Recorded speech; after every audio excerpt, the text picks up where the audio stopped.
And welcome back to Troll Time. I'm your host, Ivan D. Curtis, aka the Troll King. And this is a show where we talk sports, movies, or anything thought provoking.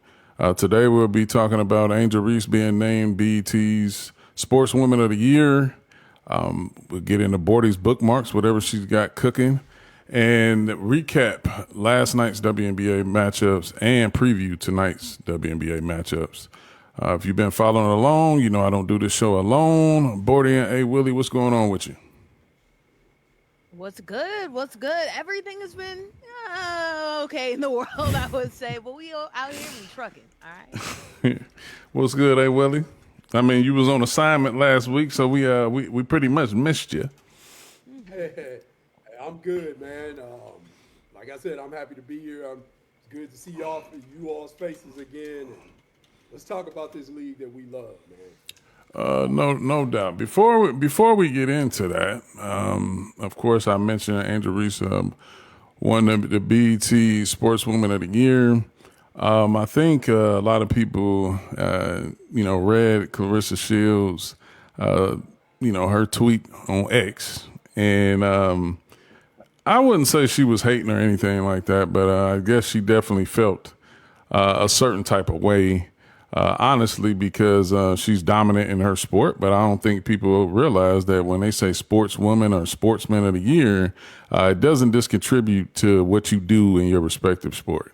Angel Reese has been basically a icon, whether it's basketball, whether it's fashion. She's got her hand pretty much in everything, having multiple sponsorships and partnerships, from shoes, to everything. So I felt like it was justified. People can poke fun at her on the court and stuff like that, however they choose, but the woman is getting it done in the boardroom. And they don't realize in the marketing world, as long as people are talking about you, you're in great shape. So good or bad, it's great shape because partners and sponsors, they care about eyeballs. And Angel Reese brings eyeballs, like I said, whether it's good or bad. Really quick, hey, Willie and Bordy, your thoughts on Angel Reese winning, being named BET Sportswoman of the Year? Go ahead, sis. You got it. I'll say this: there are plenty of qualified Black women who are doing their thing and doing great things overall in this list. But again, like what you just said, OG, like all publicity is good publicity, and Angel Reese is one of those players that, again, like you can say as many flaws as you want to in her game. We'll get to that a little bit later. Like, undeniably, like Chicago would not be the market and be looked at the same way that it is without her being there. And this league was in part boosted because of her appeal on and off the court, and she's doing so many great things and so many avenues and assets. Also, I don't know why we're acting like a BET sportsmanship award is supposed to be like the crowning, like this is all for its achievement and only this, and this is the most crowning. Like BET Sportswoman is about everything, like you talked about, and it's not like it's an SB that's only about the sports or like an AP award that's only about play WNBA board. It's about everything, and again, so many people hate on one young woman for unfortunate reasons.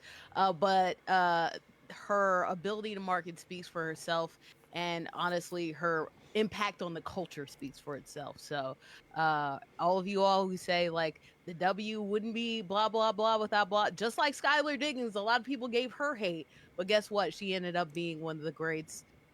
Give her some grace and some flack, gosh darn it. And I'm glad that she got this award because BET loves them some Angel, and honestly, the whole community loved them some Angel too.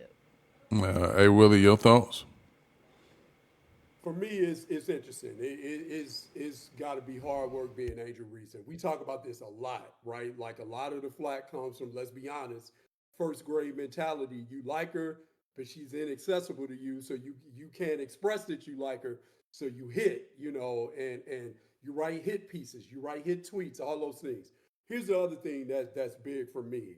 Um, when you look at these accolades that are put out there, even when you start looking at BET and all these different places where these arenas, no pun intended, that we all have to participate in, a lot of these arenas that we are participating in are not owned and operated by us. Henceforth, the rewards that come from those aren't operated by us, even if it has BET in the label. You don't believe me? Look up who owns BET, right? So here's the thing for me that's bigger as I say that. Just how Coco Golf, and I love how Coco Golf was um, celebrated and appreciated and received at the Barclays Center last night when she came there to see the Sky and the Liberty play. Here's the thing: all of those players, sisters included, rightfully so, embrace Coco Golf. The thing that I find discouraging at times, knowing the climate that we live in, us as black people, sisters in particular, if we want that unity, you got to think about the things that you do and say and tweet before you do it if you don't want people attacking. Clarissa Shields in her statement as it relates to Angel. She could have easily said, "Hey, I thought I deserved the award," and not mention someone's name, Mm. right? Now, here's the other thing that happened with Angel as well. A day or two before that, Flau'jae said something about Angel. So again, when you take these awards and this recognition that's placed in front of us, and we chase this stuff like cheat, like mice to cheese, we it creates division, it creates things that give people discourse even if it's not intended. So what I would like to see is for all of us, if we want that unity and we want that respect externally, let's make sure that we are really cognizant of what we're saying about each other internally and not putting stuff out there that can even be perceived as jealousy, as division and divisiveness in our group. So that was one of the things. If I'm Angel, I got Clarissa saying stuff, I got Flau'jae saying stuff. It's like those are things why I appreciate authenticity. Those are things that people aren't nuanced enough to understand when you put that nugget out there. They're especially when they don't want to understand it and they may be adversarial towards you to begin with. Hmm. No, I agree. And the actual tweet, basically, she said, I still don't know how I didn't win Sportswoman of the Year for the BET Awards, but congrats to Angel Reese and all the other nominees. I just thought accolades matter. Now, like that's a backhanded compliment, at the end of the day. So It's just like a old girl that just went against Coco Golf that was like, "Oh my gosh, like I made a whole bunch of mistakes, so that's why she won." You can say, "Oh, I made mistakes, but this is why Coco harped on those mistakes." Old girl Clarissa should have been like, "Hey man, I would have loved to, but shout out to Angel. It's the way you say things in a lot of different ways." And let's put it like this. I mean, in the course of any sport, whether it's a team sport or individual sports, duh, that's how you lose.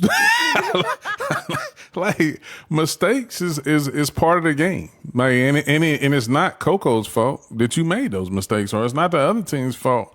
A lot of times in tennis, especially anyway, it's unforced errors that cost you the game. But even in hoop, it's the same way. It's always the unforced mistakes. It kills you at the end of the day. And but yeah, moving along. Boredy's bookmarks. This is your time, the time to shine. I don't know what you got on the ticker to tell us, but yo go, Bordy.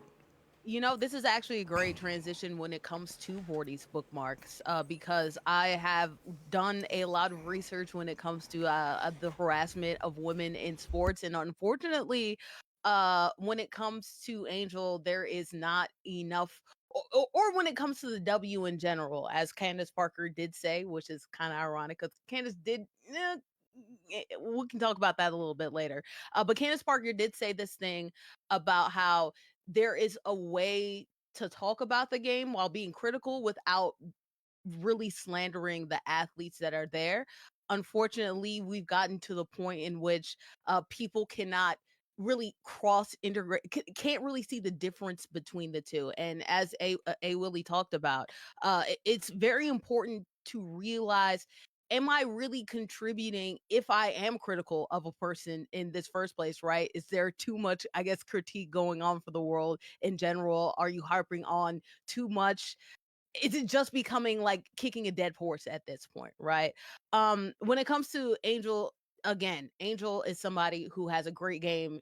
She, if we can talk about the New York game, she's one of the clear best players on that team. However, we do have this problem to where she does have some fundamental things that she has going on with her. But guess what? Everybody in the whole world is pointing it out. How many times do we have to beat that dead horse, right? It's become the point to where people are doing that just so they can get their shots in from something that happened 2 years ago. And you have to realize if this is contributing to the mental health of her, because she's not playing with the same fervor that she used to play with. A lot of those players in the Sky team are playing with the same fervor they talk about. If you expand it to other players too, right?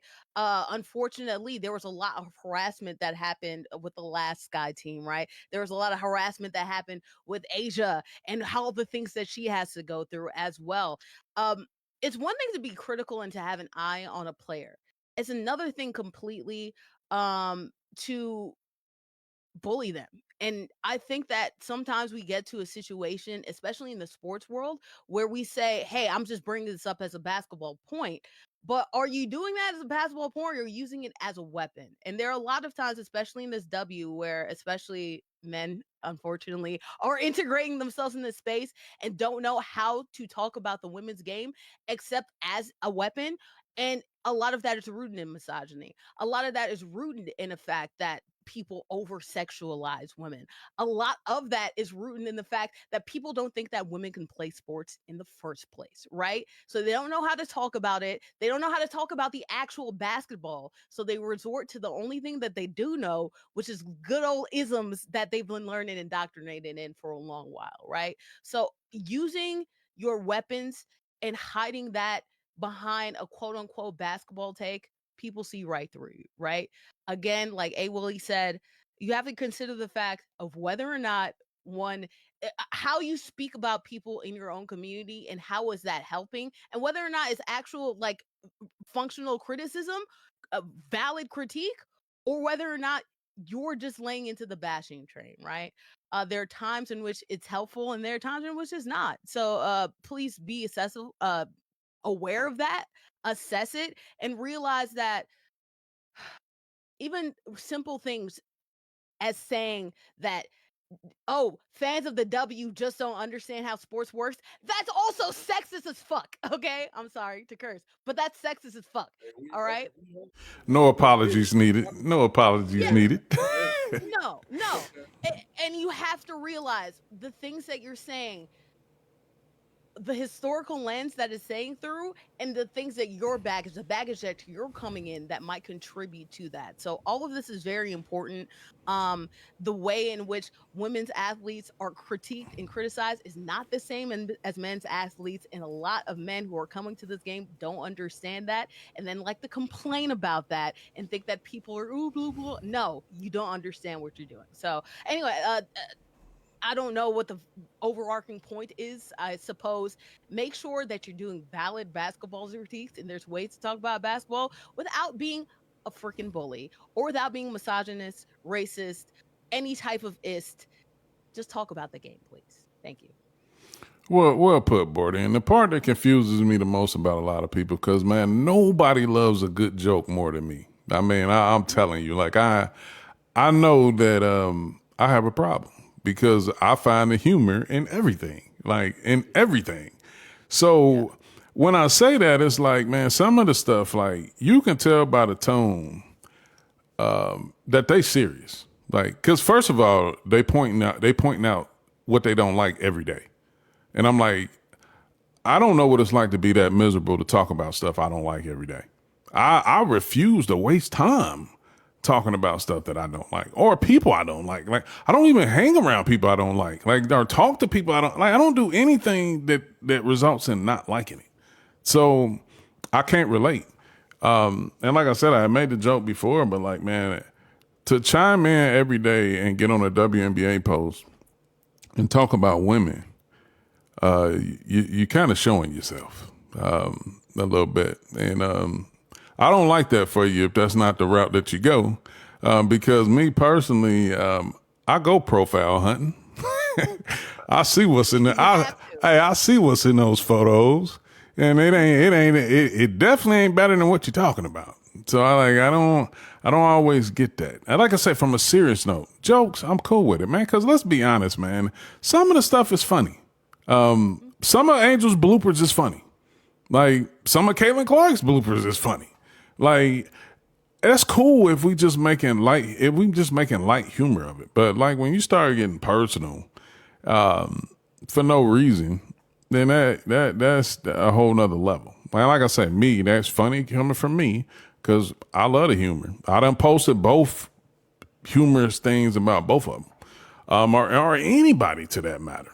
So like, I'm open. I kind of try to consider myself non-biased, even though I do have favorite players and different things of that nature. But I don't know, the hateful stuff every day, man. It kind of tells me where you at this point in your life. And like I said, I hate that for them. Moving along, last night's WNBA matchups. We had Indiana Fever and Atlanta Dream and Chicago Sky and New York Liberty. First up, Indiana Fever fell to Atlanta Dream, 77-58. Alicia Gray, man, she went to work. 23 points, 6 rebounds, 4 assists, 2 steals, 1 block. Was 9 for 13 from the field, 4 for 6 from the free throw line, 1 for 3 from the 3. And then Brianna Jones did damage on the inside, 21 points, 10 rebounds, 1 steal, 9 for 14. And it's continuing to be a team effort with Atlanta. Like it's not always about who's scoring, but you're going to get defense from everybody. I want to point this out specifically for Ryan Howard, who didn't have a great scoring night, but still had 5 rebounds, 5 assists, 1 steal, 2 blocks. And that's the thing me and A. Willie harped about the most is like what Ryan Howard does when the ball is not going through the bucket. And, she showed that last night. But Nia Coffey, 10 points, 7 rebounds. Loved her in the preseason, 3 for 7 from the 3.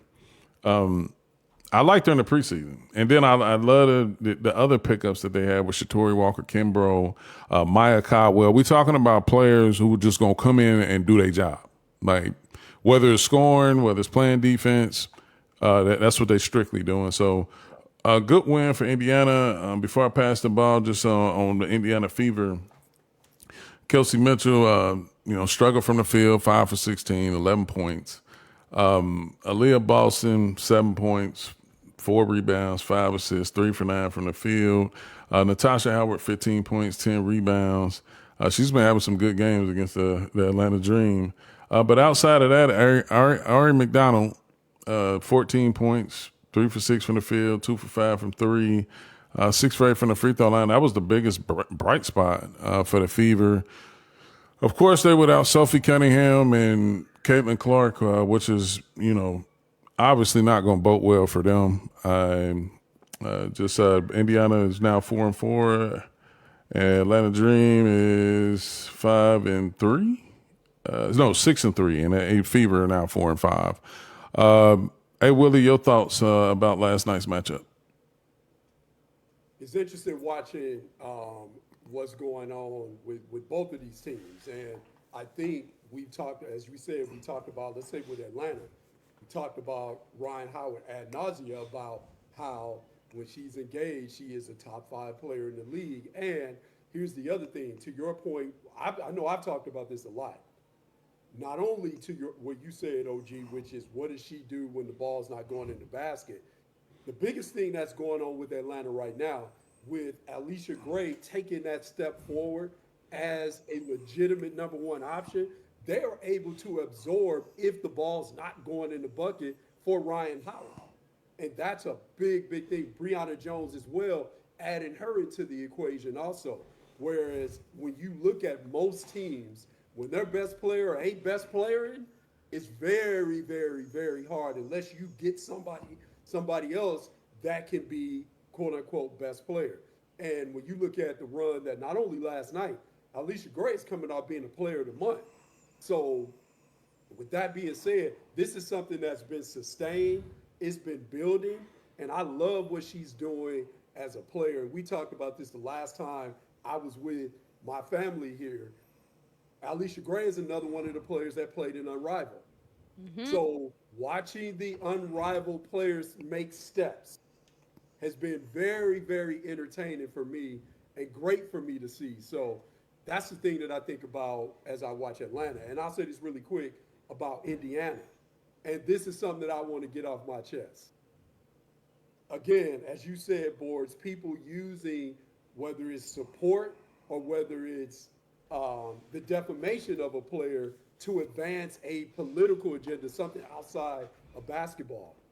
People are coming to, and I hate to say this about Caitlin, but people are talking about Indiana because I see it on OG's posts a lot. They're talking about Indiana and Caitlin Clark's absence and the team not playing as well, as if this is some sort of like, see, this is what I'm talking about when Caitlin leaves. You name any best player, you take them away from the team, and they are away from the team for an extended amount of time. That team is not going to be as good. This is not anything that's new. But people act like, because it's Caitlin, I hate to say this, not trying to attack Caitlin, but people act like because it's Caitlin that this is some sort of new phenomenon, right? Like, that's the thing that I wanted to get that off my chest as I say that about Indiana. And in particular, when you see we were lauding Aaliyah Boston for how great she was playing against legitimate bigs. Again, another unrivaled improvement that we saw. But also, she was getting some of those easier looks because Caitlin Clark is on the floor. They're getting the pick and roll, pick and pop situations where she's not afraid to shoot that 12 to 15 feet jump shot when she gets the ball from Caitlin. She's not getting those looks now when Caitlin's not out there. So I just wanted to say that as we talk about Indiana, this isn't surprising. Indiana is playing for the long run. The biggest surprise I'd say about Indiana as well is in that first game, we saw DB really step up in terms of her presence, the touches, all of those things. Over the last couple games, we haven't been seeing that as much. So while Caitlin is out, it's imperative that DeWanna Bonner, is very much involved in playmaking, doing her thing, slashing, of course, hitting open jumpers, all those things as well. So those are the things I want to say about both of those teams. Yeah, and it's interesting you talk about DeWanna Bonner. I mean, 20 minutes, 5 points, only took 4 shots. That's not going to cut it, especially from her, you need scoring. You need a lot of things when your best player is a do-it-all type player. You need a lot from everybody. And like I said, one of my fears for this Fever team, which is I root for the Fever, but it's a youth movement going on in the WNBA right now. And if you lack any good youth outside, and let me say this, that means players can't be hurt. They can't be injured. They got to be on the floor, because if we really look at the best 2 teams in the W are veteran teams. Minnesota, New York. 2 most veteran teams, starting 5s. From top to bottom, they're veteran teams. It's not a lot of rookies on any one of those teams. So as long as they're healthy, it's going to be hard to beat them. But when you look at some other teams who, once a player or so go down, you got a team full of veterans, and if they don't step up, you're in trouble. And that's something that I want to talk about. Is the newer coaches and teams in the W that's really making some noise. Because even in talking about this game with Atlanta, man, Smetsco, I like him. Like I like the way this roster's put together. For one, I think people who don't really understand the game, it's nice when your coach and GMs are on the same page about players. But let me tell you, it's a long season when they're not on the same page. And it definitely happens because the GM can pick whoever they want. It's not, the coach don't pick players. So And we kind of, I don't know. We'll never know. This is something you'll never know because it's not talked about publicly, and it shouldn't be. But it's a lot of teams out here, especially getting to the next game, where when you look at the team and how it's built, it wasn't built to be successful. And a lot of teams are like that. So moving on to the Chicago Sky, New York Liberty. As expected, the New York Liberty handled Chicago fairly easy, 85-66. The Liberty improved to 9-0. Chicago falls to 2-6. Sabrina Ionescu, 23 points, 7 assists, 4 steals, 9 for 14 from the field. Breanna Stewart, 18 points, 7 rebounds, 5 assists, 2 blocks. And then Kennedy Burke, man. She is a dog, man. Like, you talking about, and this one I'm getting 15 points, 6 for 8 from the field, 3 for 3 from 3, 3 rebounds, 2 assists, 2 steals. But she is so efficient. And you think when you lose Kayla Thornton, you're like, all right. And you lose Lainey Hamilton, we might take a dip in that position on the wing. But Kennedy Burke say, not so fast. like she has stepped in and really, if we're being honest, she's carried the weight for both of those players being gone. If you ask me. So it just proves that like how good this New York team is put together when you talk about bringing in Natasha Cloud. And then you have Phoebus, who nobody talks about. She would be a star on probably 9 or 10 of the other teams in the W. But she, 6'4", do it all. Highly skilled. But she can step in and she can step up at any given time when needed. And that's what I like about this New York team. It's deep, top to bottom. Jonquel Jones didn't even play. And that just shows you how good they are. Nyara Assembly, 9 points, 4 for 4 from the field. She looked good. And I remember when she was drafted and she didn't play, and people was wondering, like, 'cause she was drafted high and didn't play. But that shows you, man, like people doing their homework and putting together a good roster and believing in the players. Good GMs do that. Even if I always like talking about Bob Myers and the NBA when it comes to Golden State, because there were times early in Clay and in Curry's career where they could have went another direction, but they didn't. They stuck in there and it paid off. And traded Clay for K Love, right? Remember? Yeah, and Curry had the ankle injuries early. He was not Chef Curry in the beginning.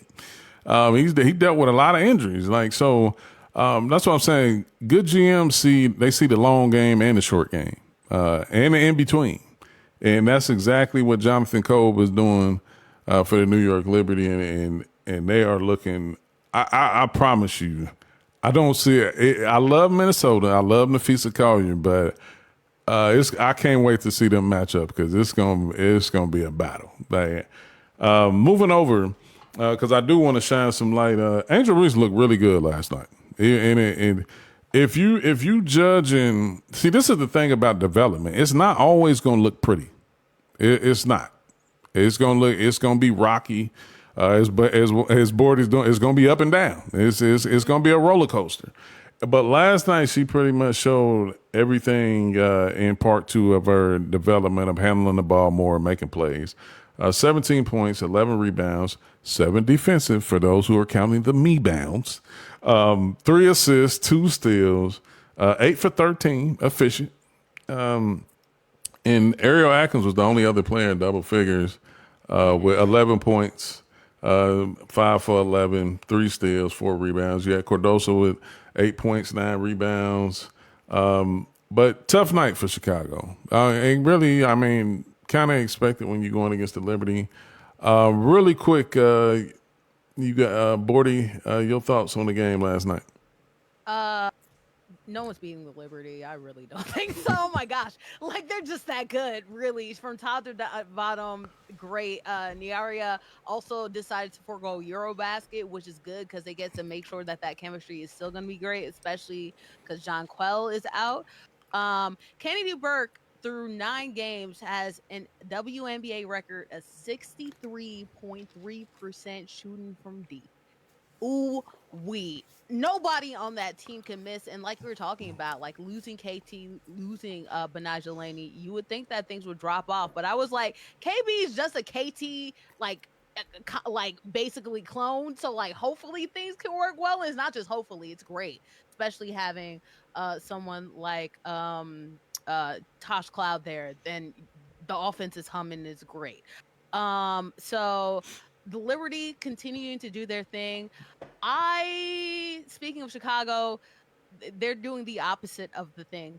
And it's their GM. It's their GM. Honestly, Jeff is you bought into a lot of vets.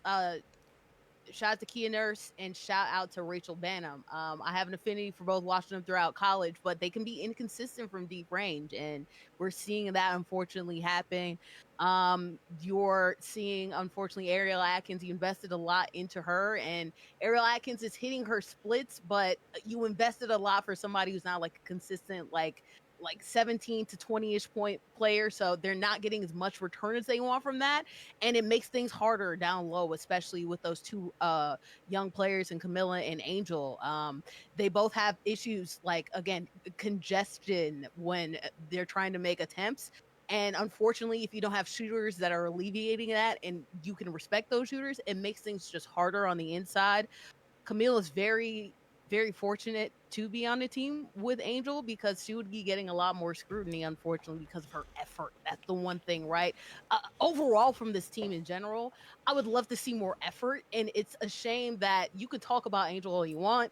Like, she's the only one consistently putting effort on the floor for that team. And I think that speaks levels to not only the construction of the team, but then also to like Tyler Marsh. It's his first time being a coach, and it's very hard. You knew things were going to be up battle for Tyler Marsh and Hosier Jesus down there in Dallas because they're working with two teams that are full of young talent, right?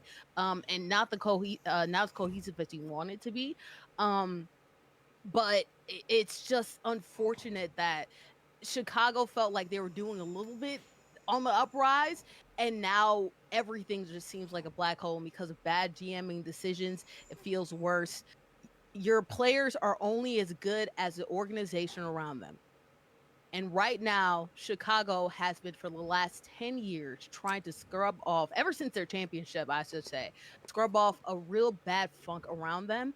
And right now, you have to worry if you're Chicago about not just like will I have the talent around to keep like Angel and Camila and everything is right. Will they want to stay there right after you're done with them after their contracts are over?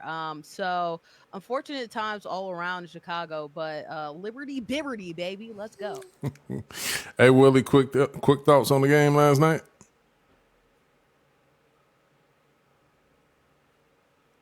Oh, hey, Willie. I was like, he's doing it great. Hey, Willie, I you good? think There you go. no, I think one of the things that when you look at this, and I've said this to all three of you, to both of you offline, I'm going to bring this online so everybody sees this. Um, from having played myself as a point guard, and I played with very skilled bigs, I've also played with developmental bigs. And when you are a point guard, it's imperative. I'm talking about developmental from an offensive standpoint. When Angel and Killer is, so they get into the NBA. I mean, in the WNBA, they've only been playing in the WNBA. They're not even at the halfway point of their second season. And so you are a franchise that has two developmental bigs. And I know this because when we were in Phoenix, we drafted two developmental bigs. And I actually said to ownership and other people, hey, if we draft two developmental bigs, there are things that we're going to have to do to maximize the production early on for two developmental bigs. It's hard enough with one, it's doubly hard with two. And one of them, and one of the things that you got to have with two developmental bigs, you got to have a point guard that can do some stuff to go along with them, right? I love that Sloop was there. But when you start looking at when you have two developmental bigs and you start looking at the things that you have to do off the floor to get the production that you want on the floor, they're not in the same career arc, right? So that connection that you need to have, that synergy that you got to have, where I know where you're going to be at all times and I'm going to give you the rock, that gets established off the floor. So what you got to do is have you a young one that can go with those two, right? So you get you a young one that goes with those two, and I know people have been clamoring for this, right? When you lose a talent like Kennedy Carter, say whatever you want about her. When you lose a talent like that, you got to replace that, especially when you got two young developmental bigs. I get it. Get Sloot, bring it back to the crib. I love Sloot as a point guard. How could I not? I'm a point guard. You got to get a young dog to go with those two other young dogs so they can connect and vibe on the floor and off the floor. That's the way you get that synergy built. They are not connected, especially when you start looking at the fact that Killer and Angel had funk before they even got to the sky. Watch the games, right? So you got to bring somebody that brings them together. And you have to do things, back to what you said, Bordy, organizationally, you have to do things to supplement the growth, because what you want to see with Angel, which was great to see last night, yes, there are going to be ups and downs. But in order to build the confidence that they need to tether on to continue to grow, you got to have some ups, right? We've only seen one good game this year from Killer. We've seen one good game, right? So if you want to build her confidence, she's got to have more touches. She's got to have people creating for her. You got to run some shit for her.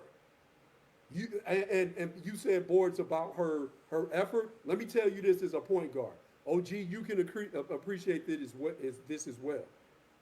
When they are out there running the floor, getting rebounds, calling screens for you. I was a pressure defense guy when I played the point. I needed my big to call out screens. You know what I got to do for them? Give them the damn ball.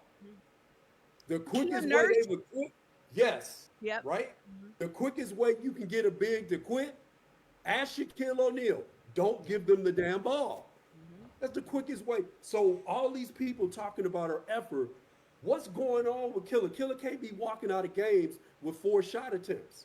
If you drafted her 4th overall, you got to invest in her development to see what the hell you got, right? And we see this all the time. Y'all know this in the chat. And I'm saying this because not only my playing experience, but from putting teams together. I know this shit. I know how it goes, right? Here, the other thing, we talk about this in the chat. Again, she can't walk out with 4 shot attempts and people be like, well, she ain't playing hard. Shit, give her the ball, right?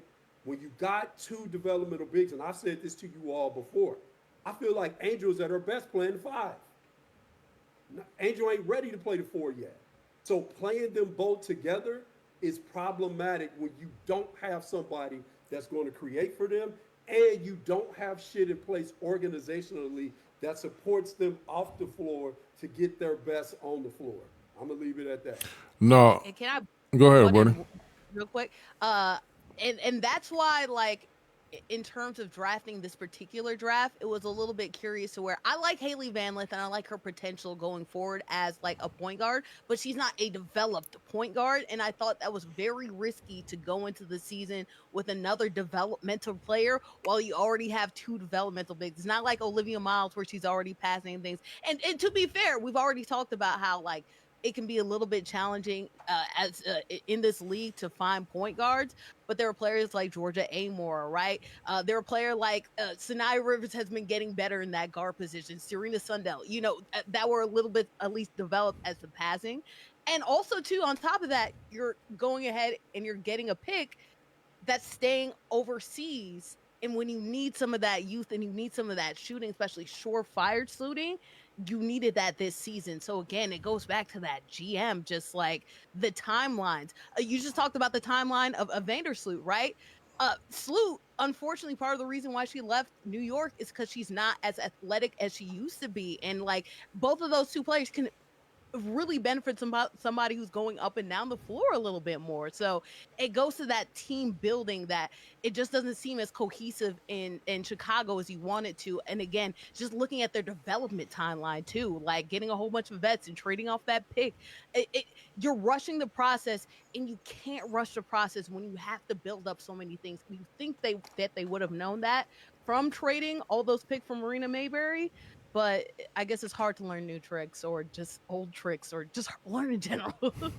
Oh no, so to your point, boards like so to your point, Caitlin is probably as great as Caitlin is, and yes, there's a step for her to continue to improve, but she is much closer to her ceiling than say Angel Reese. Hmm. Right? So Absolutely. you got Caitlin doing what she's doing, and she's much closer to her ceiling. And playing a point guard is different than being a big. It takes bigs longer.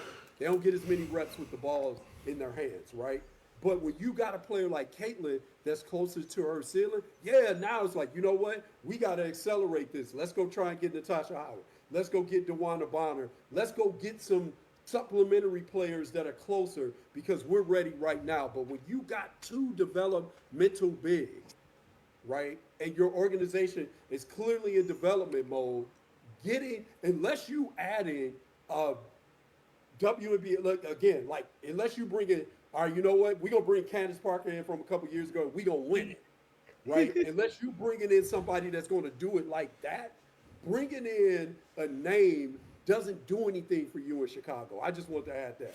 No, I never liked the picks from the jump. I never liked the Cardoso and Angel Reese pick together.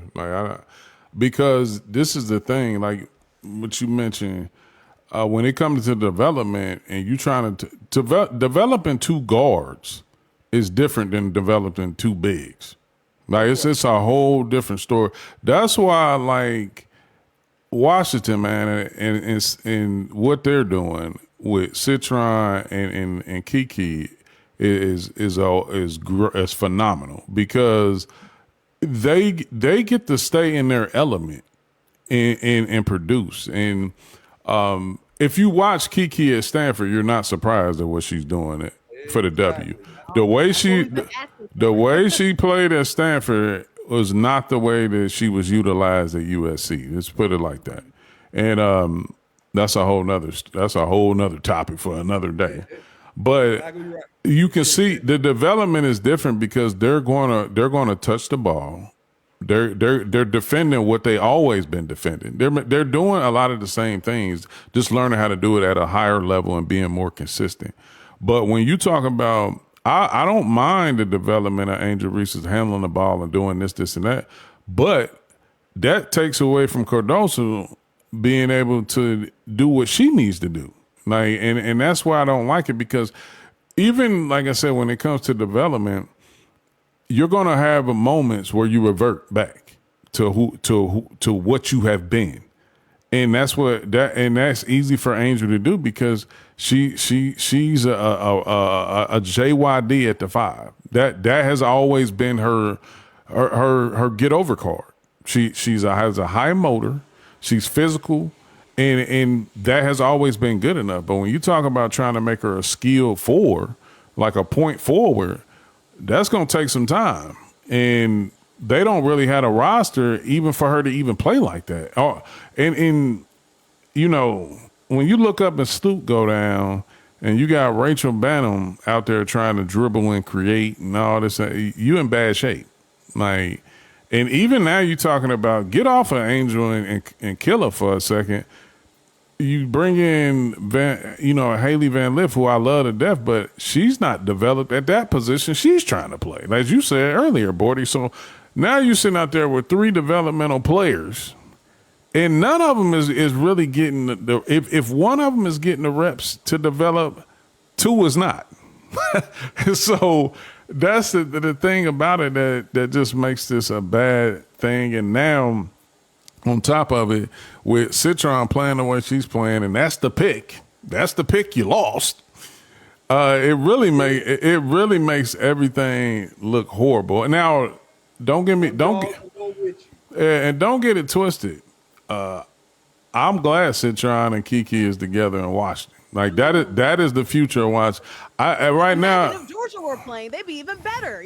Yeah, I don't want to see. I don't. Now I will say this: Suge Sutton has stepped up and showed me something because she was getting she was getting on my bad side there for a second because I'm, because I'd rather go with Melbourne at that spot all day every day. I think she earned enough keep last season to show that she should be in that spot, but new coach and everything like that. And I will say this because we're going to get ready to get out of here in a second, but Sydney Johnson is my guy. Like I like how they've been playing. He's, it's not easy when you're starting two rookies. You're starting two rookies. And I'll go back and forth with a few people here and there. Because it's my nature, but I said that them being 4-6 in their first two games, they headed in the right direction. The other guy say you can't say a team is headed in the right direction and they're not even 500. And I'm like, bro, like boo that guy. two. When you look at the losses, they've been in games. Like they've been in games. They just couldn't pull them out. So, like, that not being over 500 or being at 500 is, it's understandable. But like I said, starting two rookies and getting value out of that is great. And then Mesco down in Atlanta, he's getting it done with, you got a few of the players returning with Howard and Gray and everything like that and Hillman and all. But you bring in, you bring in BG, you bring in Brianna Jones, and they looking like, on certain nights, they looking like a contender. Like, so, those are my two faves right now. But tonight's matchups, I'm just going to preview this game. We're not going to really talk about a lot. Just make sure y'all check these games out. You got the LA Sparks and Las Vegas Aces. All these games are at 10 p.m. Eastern Standard Time, but this game is on CBS Sports Network. And then you have Dallas and Phoenix, and then Minnesota and Seattle, which is I ain't even gonna lie. I'm gonna peek out the Las Vegas and Spark game, but I'm definitely locked on Minnesota and Seattle. I think that's where I'm gonna be pinpointed. What games are y'all gonna be locked in the most tonight? Y'all know that I'm a Sparks fan, so I'll be watching that on one of my three screens, of course. But to your point, I'm really for a lot of reasons, but here's the biggest reason why I want to watch the Minnesota-Seattle game was two reasons. One, because I want to see Courtney Williams and Skylar Diggins, two of the players that are killing at that point guard spot, but also petty as hell. Both Come of on. them. So I really want to see that petty as hell, right? The second reason why I want to see Seattle, because here's one of the things that people aren't talking about. And we're not talking about it because of the fanfare that Dominique Malonga has brought, number one. We're not talking about it because of the year that Skylar Diggins is having. We're not talking about it because of how steady our queen, our president of the Players Union, Nneka Ogwumike, is playing. The decline in Ezzy McBagor. Oh, yeah, actually. Her point production is down. The biggest thing that's down, her blocks are down as well. So I don't know what's going on with Ezzy, because OG and I we would talk about this a lot in the chat. We text each other last year, and we were both marveling at how Ezzy's game has continued to expand. From we talking about developmental bigs, right? Ezzy has expanded as a shooter. She's a really good passer in the high post. Became a better shooter as well, so you could play her in the high post, and they could run high-low with her. Nneka could get down in the low post, and they could run their offense through Ezzy. But what's going on with Ezzy, particularly the amount how her blocks have gone down as well, and her shooting percentage has gone down exponentially. is something that I really want to dive into and see what's going on with Ezzy. I don't know if she's not right. I don't know what's going on, but I feel like if they got Ezzy McMcGore playing at the level that we got accustomed to seeing that playing last year, I think Seattle will be really dangerous with what Gabby Williams is doing as well. Yeah, I'll say this, hey Willie. I mean, with Skylar, playing the way that she's been playing, and then you have Gabby Williams coming into her own and being more assertive this season. Somebody's players was gonna have to take a dip. That's my take on it. But I will think, during the playoff stretch and everything like that, I think she's gonna have to become more involved as the game slows down. But I like to see Gabby being aggressive. And this is probably, to me, some of the best basketball Skylar's been playing. Like, I mean, when you talk about efficient shooting and things of that nature, I've been loving every second of it. So that's really my take on that. Boredy, what you got? Bro, are so insane. Did you see when she made the shot? She was like, Petty, boy. Solid, bro. Petty. It's heavy as hell. And you know what? I'm so proud of her too because, and again, this has been the theme of this episode. But like, remember when Skylar Diggins? People were like, all Skylar wants to do is get in front of the camera and be pretty, and now she doesn't really care about basketball, and now she's one of the best point guards in the league. That's crazy, isn't it? Interesting. Anyway, regardless, I love Skylar Diggins. I want to see what happens with the Seattle team because the interesting question was posed last night on the broadcast between Chicago and New York. Who's the third best team in the league, right? And for me, it kind of clearly feels like it's Atlanta, but the Seattle Storms team is like one of those teams where they can be if they really want to be. And my biggest issue with Seattle, I'm glad that you brought up Ezzy, because that's something that like yes, actually, that is something like her shooting splits are down. But in general, sometimes Seattle can go on those hiatuses, Beat drought. anybody, lose to anybody. Yeah, they can like lose to anybody, and because they just don't score sometimes, like their defensive intensity is already going to be like good, but they're relying a lot. And this is crazy to say, they're relying a lot on Erica Wheeler being that girl, and that's crazy. And she's stepping up. He But really man, said, forget y'all, right? no, she was like, Forget y'all. you were here appreciating. My God, she is being appreciated. I don't know what they doing in Seattle. Noelle Quinn must be over here like pedicure every day, like spa, massage, whatever. I love me some Coach Quinn. Hey. Yeah, no, man.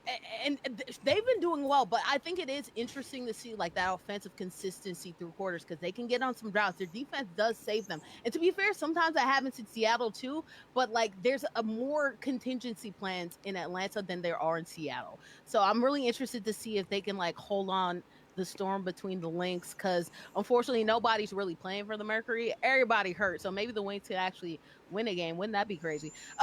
And the Sparks and Aces, I'm always rooting for Big Z. She's been down a little bit, but hopefully the Aces can also find a way to win because it's been real bad out there. It's been Struggleville, but Lynx and Storm is going to be my top watch today.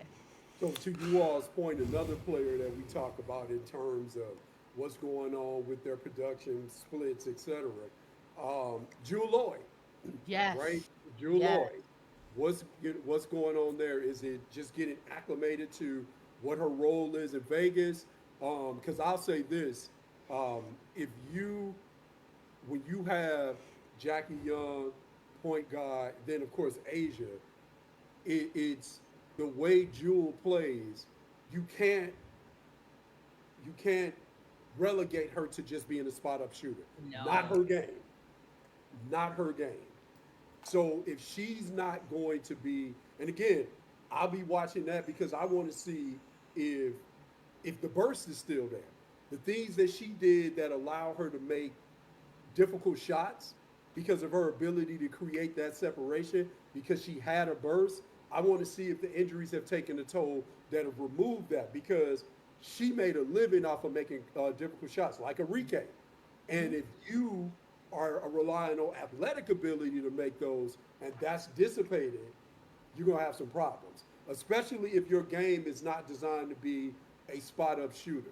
And so I got to watch that as well to really, really see what's going on with Jewel. Because again, we watch these games, and when we're watching them, and you all know this, when you see them in person, you can study those things that we're talking about a lot better versus when you're watching them on TV. So I go back to watching them on Synergy a lot.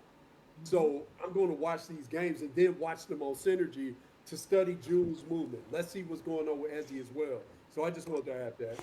Yeah, I mean, she's at the 10-year mark. I mean, and the 10 years in the W is almost like 15, considering how they play. Now, and when I say how they play, I mean, going from the season, going overseas, playing, coming back. Some of them are fortunate enough where they don't have to do that, but a lot of them do it because the money is good. So, that is something to see. And that's pretty much our time. We don't ever have a time frame on when we ending, but try to keep it somewhere between 30 and an hour, 45, somewhere like that. But another good show. Appreciate y'all as always. Y'all got anything you want to mention before we get out of here? Let me say real quick, I'm probably the one that went over because when we started talking about the two developmental bigs, I lived that, so I know that. And so I said a lot about that, and I lived it. Again, management, I lived it as a player as well.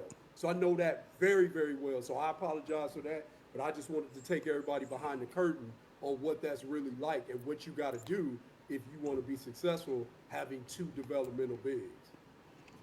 No doubt. Bordy, you got anything? Please, I ain't never. Anytime you talk A Willie, I'm like, ooh, loading up in the bed. Come on now, we're always basketball nerds around here, so it's all about that. I will say, ESPN was talking about like Coach of the Year, and people said like Sandy Brondello and Nate Tibbetts. I guess shout out to them. But as we talked about, Sidney Johnson, like I don't understand why, or like Smezko. Maybe you can say Smezko. Hey, he has a whole bunch of vets. Sidney Johnson, I don't care about the record, like to be able to have a whole bunch of rookies, a whole bunch of young talent too. Like it's not just rookies, it's young talent. They are all making work in score. Also, too, we should be looking at Slim to be MVP. I don't care what the record said. Slim is playing like an MVP. She is hooping right now. I don't care how kind the whistle is to her. She's hooping right now. Like, please, come on now. Put some respect on Sidney Johnson and also Slim's name. That team is great, and they're looking like they're having fun, too. So, Sandy and Nate, that's boring, okay? I want the people who are actually grinding and working hard. So, shout out to Sidney, man. Hey, don't forget Cheryl. Don't forget Cheryl. I mean, also Cheryl, too. Always. Yeah. But to your point, OG, like you said, to that person, and going back to what Boris was saying, to your point, OG, and again, this is people, you're trying to take them behind the curtain. So get educated, y'all. So with that person that you were talking to that was like, somebody's 4 and 6, how could you say, man, when you are in this game and you are putting teams together, you're selling two things, winning or hope. Washington is selling hope. So know what you're talking about before you start talking. And the whole thing about it, if you would have said at the beginning of the season, what do you think their record would be after 10 games? You wasn't saying 5-5 or 7-3 or 8. You wasn't saying that. Now you probably wouldn't even say 4 or 6. So, and then most of us know last year Washington suffered because of the injury bug, because Slim was not on the court, Shakira Austin was not on the court, and you see what you get now with both of them being healthy. And like me and Bordy was talking about with Slim, she's a shot taker, but she takes great shots. It's just a matter if they go in or not. But she rarely takes bad shots. It's just a matter of them going in. And that's what I like about her. She's the ultimate shot creator, but she doesn't take a lot of bad shots. Like, it's just sometimes they just don't go in. So, man, I got to make a list of former Sparks go around the league killing so I can just do more damage to myself. I like pain, y'all. You definitely You just like a Jets fan for real, okay? Yeah. Exactly. I love pain. I'm a Raider fan. Yeah, I love pain. It's getting deeper and darker. and as we always say, man, we here to laugh, show love, promote, talk sports, movies, joke, and troll. Catch us on the next episode. #fight on.